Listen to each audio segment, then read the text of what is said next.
time out to come here? Because we wish to spread our message. And give me the principal tenets of your message. We are a collective conscious and a cyborg sent from the year 2050, sent from a higher civilization to warn people of the incoming apocalypse. How will it end? With environmental disaster, technological singularity, disease, and famine. And will you fall victim to that demise at the same time, the collective you? Our body will, the real Orin body will, but the collective will stay alive. And the collective will exist in what plane? I mean, will the planet still be here? The planet will be destroyed. Okay. Will you be mechanized by then? We are already mechanized. But you're not mechanized now. We are. There is a brain implant, which is how we speak to you right now. Orin is but a shell. Okay. You don't have a brain implant. So as you sit here now, you're mechanized. Correct. Okay, because I thought I understood you to say that you are becoming mechanized. Yes. We will become fully mechanized as in the commercial sense shown on our shirt. Okay, But we are already mechanized. But not fully. No. Okay, just partially mechanized. Correct. What part of you is mechanized? Our brain, our legs. Okay, your legs are mechanized? Inside, yes. We've had Okay. operations. Okay, so if we x-ray your legs, we would see mechanized legs, not bone and muscle. Correct. Would not be the It same. is a combination of flesh and steel. Right. We are not saying that we are invincible. We are saying that we have merged with technology, with machine, Right. in order to stay alive.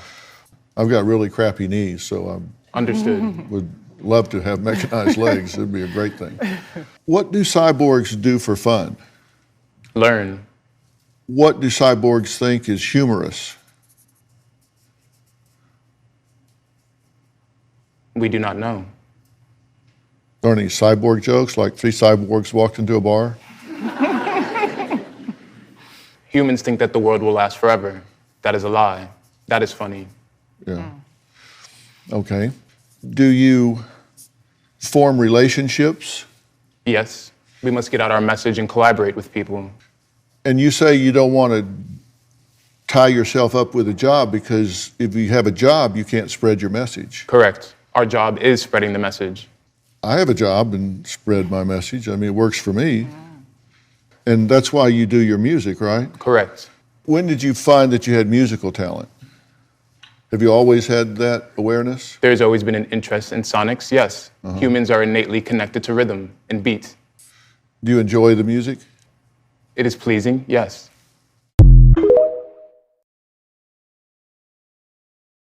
I said, a lot of people not gonna like me for this one, but it has to be said. But this gangster culture that has consumed the melanated community wasn't even started by us. The first gangster was Giuseppe Morello, and he was Italian. The first gangster mafias were Italian. Gangster culture was introduced to us and forced upon us. We didn't create it. They showed us how to do drive-bys when they fly by and bomb other countries. They've been showed us how to rob a person and take everything they got. They've been showed us how to poison a community and profit off it. They force us to be born in toxic environments, so we don't know anything else but being toxic. This is not our culture. We come from pharaohs, inventors, scholars, healers. Our culture is building universities and building structured civilizations. Our culture is expressing ourselves through art. We spoke through visuals. Our culture's intelligence was trading skills and knowledge. Our culture was real life, real love. This is why studying your roots is important, because you confuse their history with your history. And they're using us to kill each other so it doesn't seem like they are doing it. Know who you are so you're not controlled by who you aren't. Creep on in, on in, on in.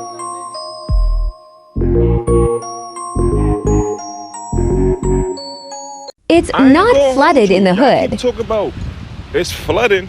Where's it flooding at? I keep seeing posts. They talking about it's flooded all over Brooklyn. It's not flooded in Brooklyn. Y'all talking about like Starlight City. Ain't no black people in Starlight City. Where? It's flooding in Bensonhurst? Like, ain't nobody black live out there. Y'all worried about them? Y'all really worried about them? It ain't flooding in the sty. That's all I'm worried about. It ain't flooding in the sty. It ain't flooding in Crown Heights. It's not flooded in Flatbush. We don't care. Anywhere else in Brooklyn, we don't care. We don't care. It ain't flooding in the projects, so why y'all keep talking? Yo, what the blood clot? When it start flooding in the projects, then we gonna take a stand as a community. Until then, we don't care. It's not flooding that much in the black community. It's flooding in the Jewish community. That's why they making a big deal about it. What you mean? It's not flooding in Brooklyn. Well, not the part where the black people live at. We good. We good. And if it was flooding where we at, we know to stay in the house. We're gonna use that opportunity. Matter of fact, if it was flooding in the hood, we be looting. Matter of fact, somebody send me the address of where it's flooding at, cause I know they got a sneaker store over there. Who with me? You with me? Let's see how Texas responded to the border crisis. This has been a busy morning already. We are going live to pictures from Washington, D.C. And the latest report is that there have been immigrants by bus dropped off at Vice President Kamala Harris's residence outside her home. You can see from the pictures dozens, I would say more than 100. I don't know if there are multiple hundreds of people outside on there, but not a small number. But Vice President Harris's home address. Live in Washington, D.C. This is the latest breaking news. Potentially another contention between Governor Greg Abbott of Texas and the northeastern cities that he has deemed a home for those who have crossed illegally into the country, getting the attention of the federal government. That's what he says his intentions are, to make sure that they know exactly what border towns along our border with Mexico are actually dealing with. The inundation of people, a lack of resources. I mean, I think they get the gist. You got 200 to 400 people that pop up at your doorstep, you know. Hello. Let me know what y'all think about what's going on at the borders in the comments. Like and follow for more wisdom and stay tuned. There are 3 craft that have been found that are actual motherships under the ice in Antarctica. These motherships are literally 30 miles wide. When they infiltrated these bases, they saw reptilian-looking humanoids defending their home turf. And that was very traumatizing and shocking to many of these Marines when they saw this. All of this stuff at some point is going to be brought forth publicly. Rockets don't go to space. Watch this.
Have you guys heard about this? They are claiming they have found the geographical location of the Garden of Eden.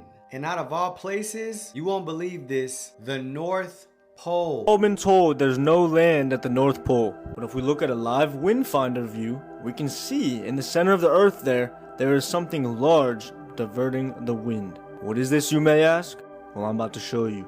Just go ahead and type in on Google, old map of the North Pole, and all these old maps will come up from the 1500s. And here's what they look like.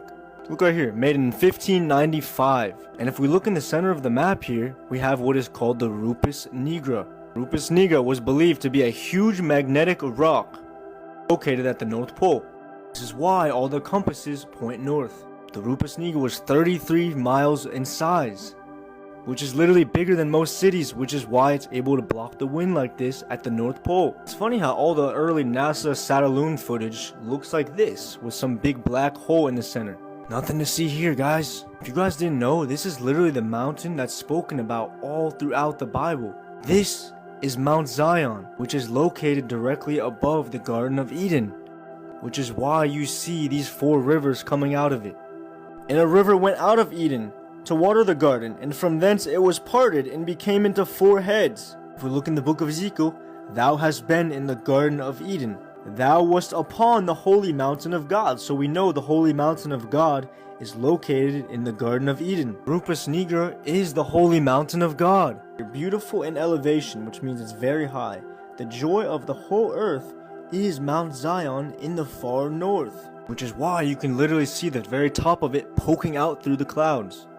No other mountain in the world does this. So just in case you missed it, let me break it down in simple terms. We are given the impression by NASA based on images that are taken from satellites. It's just one big black hole based on the images that we see. But maps from the 1800s reveal that there is actually land on the North Pole. It is not some black empty void space. Now one would have to question, why would they hide this from us? What's the point? Now what these maps from the 1500s reveal about the North Pole, there is a gigantic mountain or rock mass that is right there at the North Pole. And this can be confirmed today if we look at modern wind finder view technology. You will see there is a massive mass of some sort right at the North Pole that is blocking the wind or redirecting the wind around it. Now just a sidebar, this massive rock at the North Pole, or this mountain-like structure, was known as the Rupes nigra. Now guess what Rupes nigra means? It means black rock. That name Black Rock sounds real familiar. Now this massive mountain or black rock they believe to be is the literal Mount Zion. And based on the book of Ezekiel, some people believe that Mount Zion was right beneath the Garden of Eden, which makes the topic we're talking about so believable, because this mountain is surrounded by water that flows in 4 different directions. And how is it again that the Bible describes the Garden of Eden? Genesis 2:10. A river flowed out of Eden to water the garden, and there it divided and became 4 rivers. Wow. In the book of Ezekiel, we can see the Garden of Eden being referenced directly to the holy mountain of God, or Mount Zion. Very, very interesting to say the least, right? Now, is this true, and is it the real geographical location of the Garden of Eden? Well, I'm not sure. It could be. It's not like they've ever found it in history to our knowledge anyway. But then again, that would give credibility to the Bible being true, and there's a lot of forces at work that just do not want us to know that. I also think it's interesting how NASA would go out of their way to black out.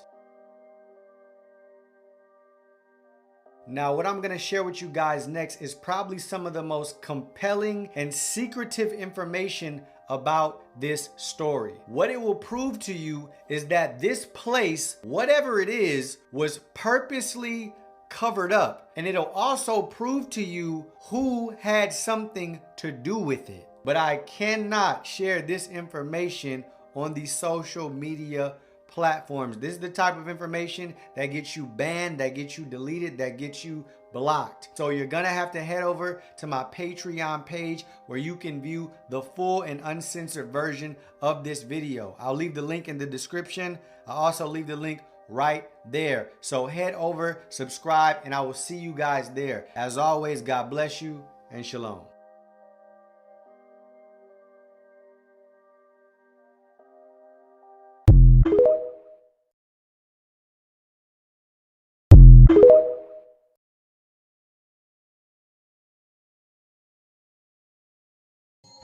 You want to see some crazy shit? Shit decent. I don't have any any trouble admitting that I'm a racist. I think it's absurd to try to fight with that. I grew up in this society. I was conditioned by it. I think internally in my psyche, I've grounded and rooted those attitudes, and I see it in me all the time. I don't like being a white man, and that's where I still am and working on it, because I know what I've done, what people like me have done. Part of being white is just not in any way acknowledging what it means to be white. I have a white skin, and that with that white skin comes along a whole mess of privileges that I have, and I don't ask for them, they just are there. You have started to break the code of silence a little bit when you start talking about white people and you start talking about this stuff. And you find yourself suddenly all alone.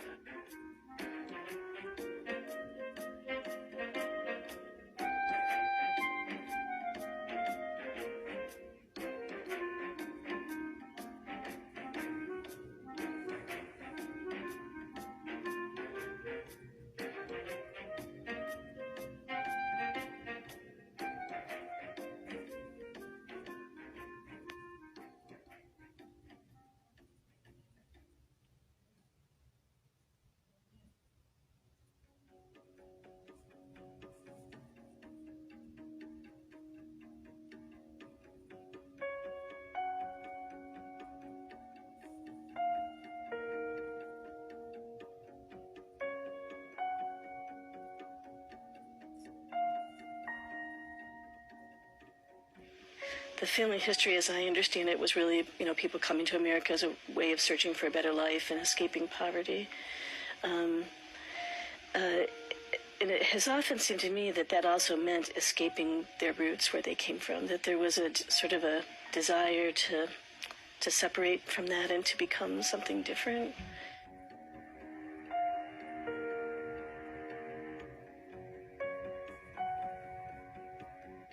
That I have Scotch-Irish ancestry with a little bit of German. I'm European, and I came over 250 years ago. My ancestors are from England and Germany. My ancestors are German and Russian and Scottish. In my father's side, it was Irish, and my mother's side, it was probably English, but I don't know a lot about her side. I'm French Indian. I guess you'd say I got a little Cajun in me. Ireland. So you identify as Irish? No, not really. I identify as an American. British, Scotch-Irish. Scotch, that's where my ancestors are from, supposedly, but hasn't had any impact on me. Doesn't mean anything. I think Pilgrims. When I think of where did I come from, I think Pilgrims, but no, but I'm sure somewhere down the line I am.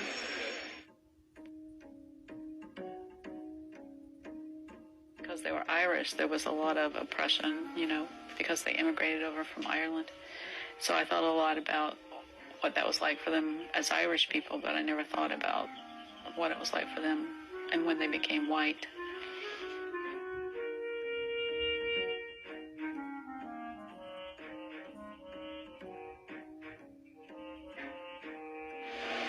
Well, you can only be something if there's something else to negate it, so I guess we became white. I guess we're white because there's a bunch of other races to set us off. So how did English people and German people get turned into white people? Came to America. My assimilation by living by living in the U.S. It's just the smorgasbord, I have no idea. I honestly have no idea. Do you know how they got turned into British and Scotch people? How those people got turned into white people? No.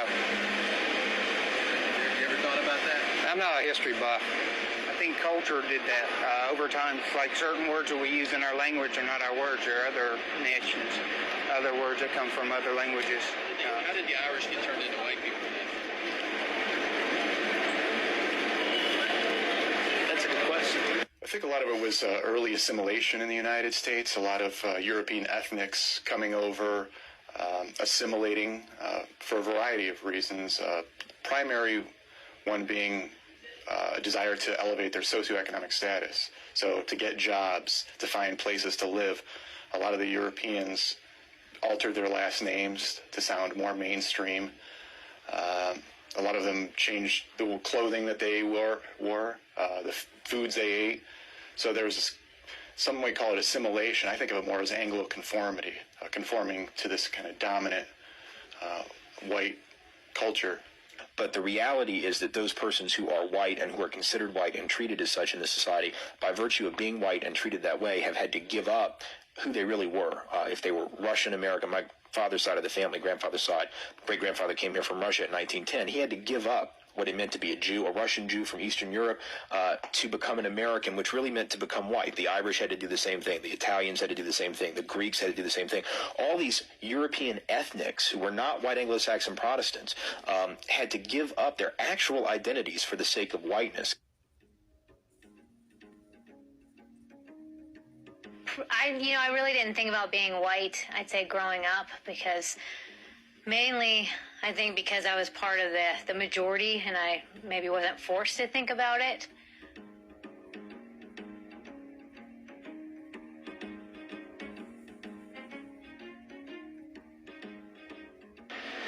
I don't think it means anything. It's just, some people might think it means better, but to me it doesn't mean anything but just the color of my skin, really. How often do you think about being white? Not very often. I really don't think about it a lot at all. Hardly ever. It's just me. Racially, do you see yourself as a white person? No, I see myself as a person. So do you ever think about being a white person? No. Probably not very often. Not really. Sometimes I got a lot of black friends. Sometimes we make jokes about it and everything, but not really. It doesn't matter to me where I'm white, pink, or purple, or black. I don't care. Depends on the social situation.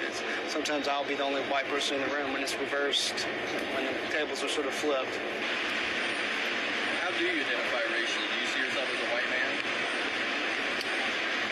I think that everybody is equal in the eyes of the Lord. So you don't see yourself as a white person? Not as much as most people. I think when it's all said and done, we're equal, and definitely inside and outside. But I don't know if I ever considered myself white or thought about it. At one point, I'm sure I did, but I don't really have any recollection of when it was, which I think is a total reflection of whiteness, of never having to sort of contemplate why people treat you the way they do. To be white means to be a member of a dominant racial group in a society that I'd consider white supremacist. And to be white in a white supremacist society, not just a racist society, because that's almost too generic. To be white in a white supremacist society is to be able to have the luxury of oblivion, to be oblivious to the injustices, to be oblivious to racial privilege, to be oblivious, frankly, to one's own identity. So it is, in a sense, to be invisible to oneself. Well, I think to be white in this culture means to deny the reality of racism. And it means to deny the privilege that we have as whites. Most people who are whites don't want to accept that they are privileged because they are.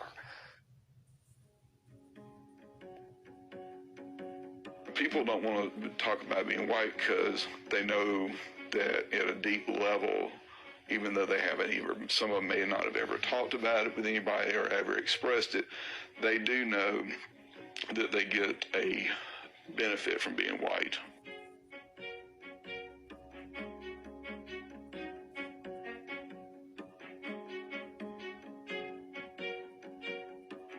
If you're white in this country, there's certain advantages that come your way, and it doesn't really matter whether you want to or not, or whether you're in touch with it or not. No, I know there are privileges that I enjoy simply because I'm white. Every minute of my life, I'm aware of my white privilege, of the fact that I have a white skin, and that with that white skin comes along a whole mess of privileges that I have, and I don't ask for them, they just are there. There are things that come to me This is where the story of Friday the 13th come from. So Jason Voorhees was a real little boy, and this is, Camp Crystal Lake is a real place. You can go there to this day and go on a tour, and they do camps there to this day. But the real Jason, now his name wasn't Jason Voorhees, that ain't his real name, but he was based on this boy right here. So this boy right here loved it, hockey. So he would get his hockey stick, man, and he'd run out there and try to play with the rest of the kids. But the only problem was his face was a little messed up, man. So since his face was a little messed up, the other kids, they'd make fun of him and all that. But over the years, they kind of learned that he was actually a good player, and he became friends with everybody. Now his daddy left his mama because his mama was like overbearing, over controlling, just one of them women, like y'all know how we got them aunties that just can't relax. She ain't got no man and she just on 10 all the time, on 10,000, like all the time. That's what his mama was. So, his mama always went above to look out for him, man. Even like when things was good, she'd just be, okay, just let mommy know if you need, so. But he was playing with kids. Now one day this new boy came into the neighborhood, and this boy was from the big city. So when he got there, everybody looked at him, like he was cool, man. Back in the day, them cool boys, they had them leather jackets on, their hair all slicked back and all that. I think he probably one of them Italian boys, come from New York or whatever over there to Jersey where they was at. Now, he got to messing with the little boy, talking about him and everything. And instead of the local kids taking up for him, they wanted to be like the big city boy. So they started making fun of him too. So now, even though he was the best hockey player out of all of them, none of them would let him play. So when his mama found out, and she would see him, every day she just realized he was sad and he wouldn't say what was wrong, but he'd be sitting and, just looking all crazy. So she realized what was happening. And when she found out, she went to the boy, and the boy, cussed her out or whatever and told her to get out of his face. So she figured out who his parents were and went to his parents, and they from the big city too, so they told her the same thing. So after that, this is where the movie got the idea from. She came and just went nuts and started going to get revenge for her baby. And I can't tell y'all everything she did, but that leather jacket was covered in Kool-Aid, right? That jacket was covered in cherry Kool-Aid.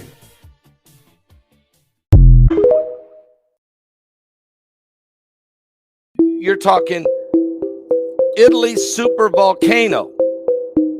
Earthquakes going off like crazy, hundreds of them. They're thinking about evacuating 80,000 people. Okay? 80,000 people this is in Italy. And we've got to know what Mike from the World says that's about. The storm Angus, smashing, pummeling the UK and Ireland right now in some type of bombogenesis, a bomb cyclone, 100-mile-an-hour winds, high waves and storm surge, just unbelievable. And then you have this deadly fire, unbelievable deadly fire, kills 100 people at a dance in Iraq. Was it done on purpose, or was it some strange phenomenon? Then you have 500,000 people at risk because of a massive, huge fish die-off.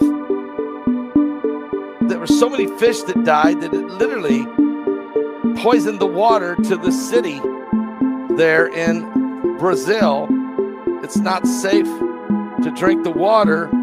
And then, of course, and then the last thing we need them to do is to tell us that an asteroid could wipe out land the size of Indiana is on its way and will impact the Earth. They're now saying it will hit the Earth September 24th, 2182. I believe that's because they don't care to tell you about that one 159 years from now. But I truly believe that is the disclosure that there are more coming, a lot more, that are going to hit a lot sooner. And maybe that's what caused these two tsunamis. One tsunami, 30 foot high, that killed 5 people and injured 7 in South Africa, was not reported in your mainstream fake news media. And then there was another, that's insane. How does that not even get reported? I'm talking New York Times, NBC, ABC, CBS, CNN, Fox News, Reuters, the Associated Press, the New York Times. None of them, not even the tabloids in the UK. And then get this, and I mean that's just crazy. But then you have this insanity of the tsunami, 328 feet high, crashing into Greenland. Thank God nobody was up there at the time because it was the off season. Normally it'd be 200 to 300 people, but it was off season. Nobody was there. But this thing come roaring in at 328 feet. That's insanity. And there's no reporting. There's no reporting on any of the mainstream. I reported. I was accused of sensationalism. I mean, you should have seen the comments. I went back like the next day, and I just said, well, I wonder what people were saying about this. And there was like 500 comments, and there was at least 30 or 40 people throwing me under the bus, literally under the waves of the tsunami. Guys were choking and wanting to drown me. It's sensationalism. I've searched the internet. I Googled it. It's nowhere to be found. Exactly. It was nowhere to be found because your mainstream, your lamestream, your fake news media took them 2 years to even tell you about Hunter Biden's laptop. They don't care. They're not going to tell you about these tsunamis, especially if an asteroid caused it. Don't make unnecessary journeys. Don't take risks on treacherous roads. And don't swim in the sea. Incredibly, people have been spotted in the water here in Blackrock and Salt Hill, both today and yesterday. Today, there are new revelations, new evidence about the extent of the radioactive contamination that has plagued the St. Louis area since the 1940s. Where did this radioactive contamination come from? Simple. It came from the federal government. Beginning in the 1940s in the Manhattan Project, St. Louis was a center of development for uranium. But what did the federal government do when the Manhattan Project concluded? Well, we know more today after 15,000 pages of documents that had previously not been released were obtained by a parents' rights group in St. Louis and shared with news organizations. Here's what we learned: that the federal government gave this radioactive waste, fobbed it off onto companies in the region who did what? Who poisoned the water, who poisoned the soil, who poisoned the air, and the government knew about it. Oh yeah, they knew about it. They knew about it for decades, and for year upon year upon year, they played down the threats. They tried to hide the evidence. They told the people of St. Louis, oh, everything's fine. Now, don't be worried. Don't worry at all. It's all fine. And meanwhile, kids playing along a creek filled with radioactive waste, kids going to school in buildings contaminated by the waste, residents coming out to houses, building homes in areas contaminated. And then the government wonders why the levels of cancer and autoimmune diseases and rare genetic disorders have spiked in the St. Louis region. Oh, we know. We know. It's because of the radioactive material from the federal government dumped into the St. Louis water and air and soil. Let's just review what we have learned. We now know that as early as 1949, that's right, 1949, the federal government paid a contractor, private contractor, to dispose of waste, but instead that contractor left the radioactive waste in steel drums sitting out in the open, in the elements, right next to a creek called Coldwater Creek, familiar to just about everybody who lives in the St. Louis region. It's familiar because whole housing developments and neighborhoods and, schools have been built along Coldwater Creek.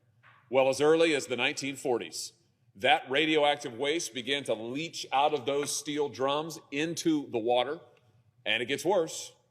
The same federal government paid another contractor to dispose of other waste, and what did they do? Rather than dispose of it, they drove it to a public landfill. And in the early 1970s, they just dumped the waste right into the landfill. Dumped it right into the landfill. How did this happen, you might ask? Well, as it turns out, that is a violation of federal law, you think? But what did the federal government do about it in the 1970s when they learned that this government-paid contractor had carried out this illegal act? Did they prosecute him? Did they fine him? Did they at least have a hearing and ask some questions? No, no, and no. They did nothing. And so the waste seeped into the soil, spread into the soil, and all the time the people of St. Louis were told, don't worry, it's all going to be fine. A 1976 government test revealed that the levels of radiation in the creek water were at extremely dangerous levels. 1976. And here we sit in 2023, and we are told by this same federal government, the EPA, the Department of Energy, the Army Corps, that the cleanup of Coldwater Creek won't be done until at least 2038. Earlier this year, the school alongside Coldwater Creek, an elementary school, had to close, apparently permanently, because of radioactive contamination found inside the school.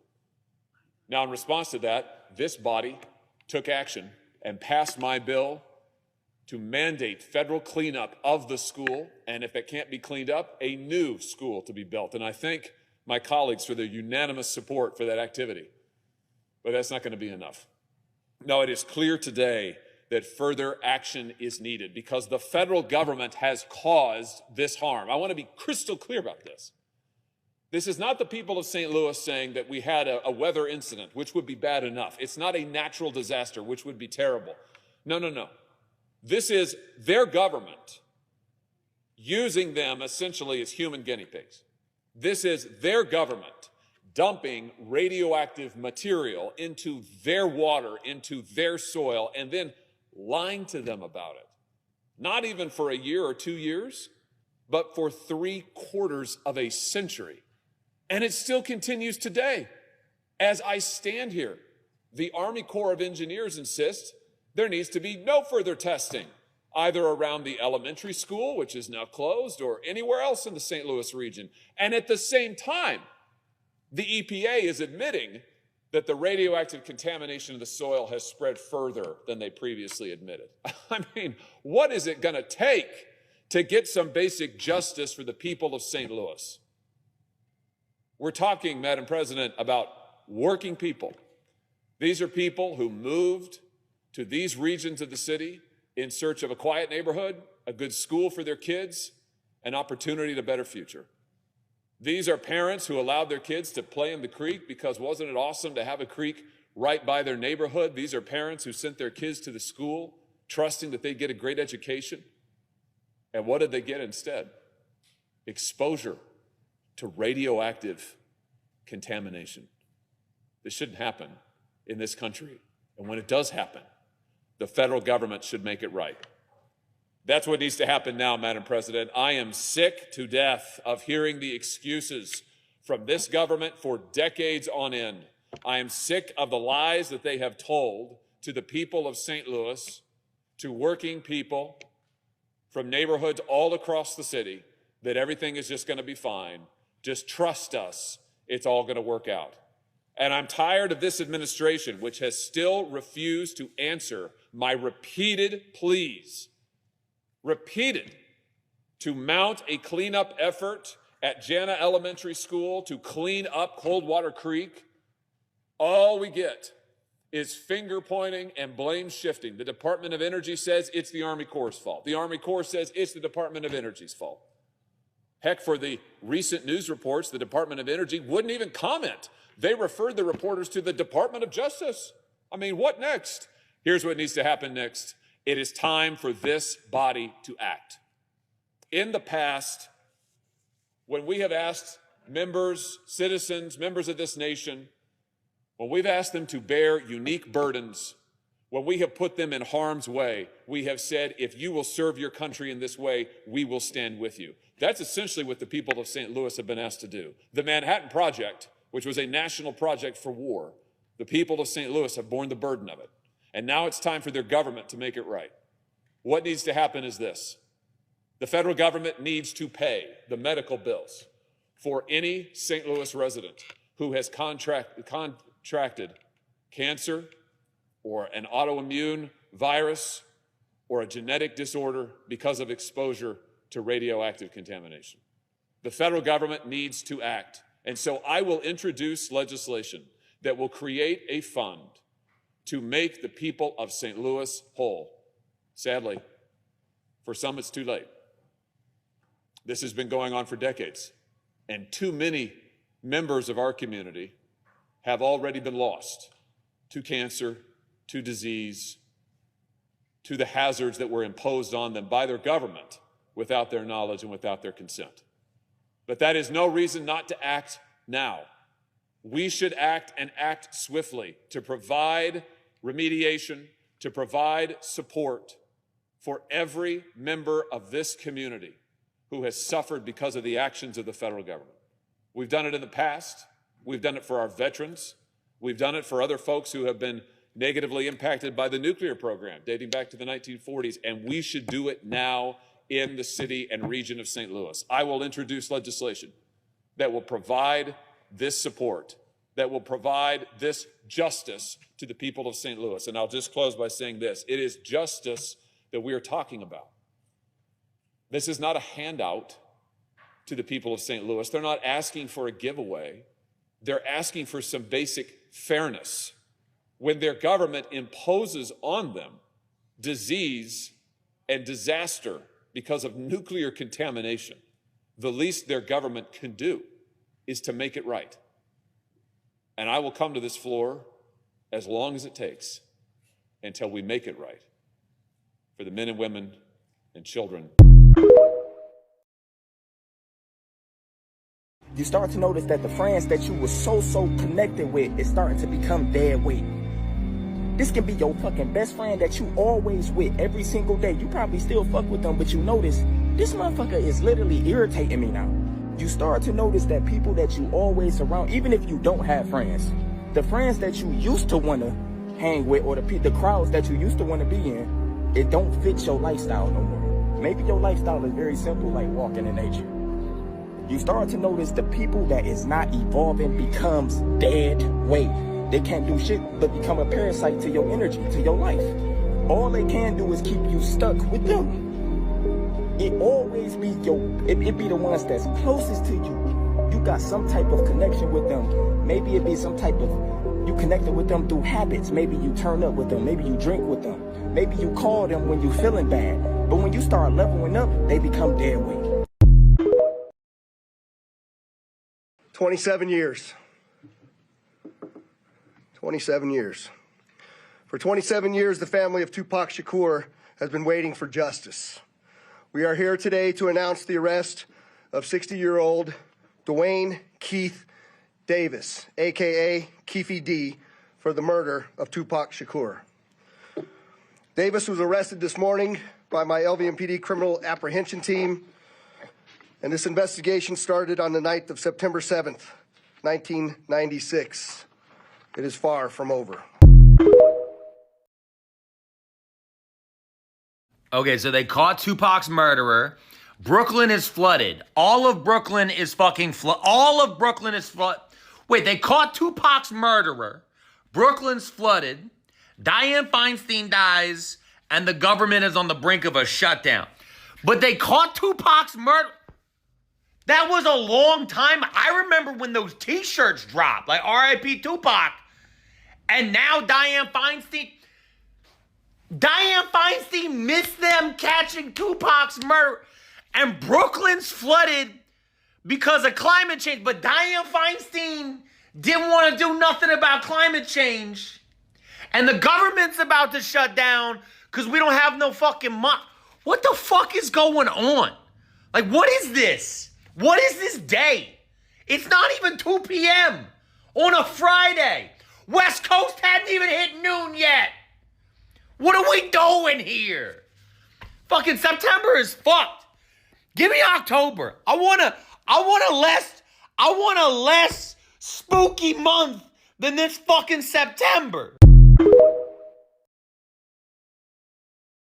Your hair is an extension of your nervous system. Not only that, it's connected to something called a Merkle disc inside the pores of your skin. And your Merkle disc is literally a sensory senses. It scans the environment and it depicts and decodes the environment and feed it back to you through protein in your skin. These melanin neurotransmitter then go to your brain and your autonomic nervous system and tells you how to interact and respond to your environment. So hair is very important. That's why when you read it in a biblical sense, you know, it talks about Samson and his 7 locks, and he drew strength from the sun through his locks, showing you that the sun is directly communicating with our hair. Hair is very, very, very, you know, honored amongst a lot of culture, So it's very important. So how to keep it healthy? Literally, don't do nothing to it. If you feel any type of dehydration, put some oil in it. Rosemary oil is very, very good for the hair. Olive oil is very good for the hair. There's so many things you can do that's very good for the hair. So keep it hydrated, but the best way to keep it hydrated is by being in that water. Don't be touching it too much, and don't have everybody in your head, because your hair is spiritual and people do transfer energy.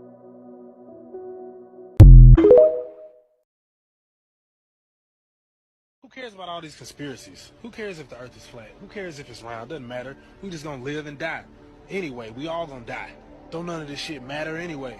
I tell you why it matters. Everything that you've been programmed to believe about reality and the way this universe works is purposely designed to hide you from who you really are. It's purposely designed to hide the true children of Israel. It's purposely designed to hide you from the true divine mother and father of creation. It's purposely designed to hide you from your roots. It's meant to hide the tree of life and the true nature of the universe and how everything is created and the true power that we have. It's designed to keep you out of balance with the yin and the yang, even down to the sexual nature and the sexual energy that everybody carries, which is the most powerful energy in creation. It's so powerful, in fact, it can bring a whole body and a whole soul into this world. All we know how to do is bust a nut. We don't even know the real power of what we're playing with. So that's why it matters. It does matter. We didn't just happen by accident.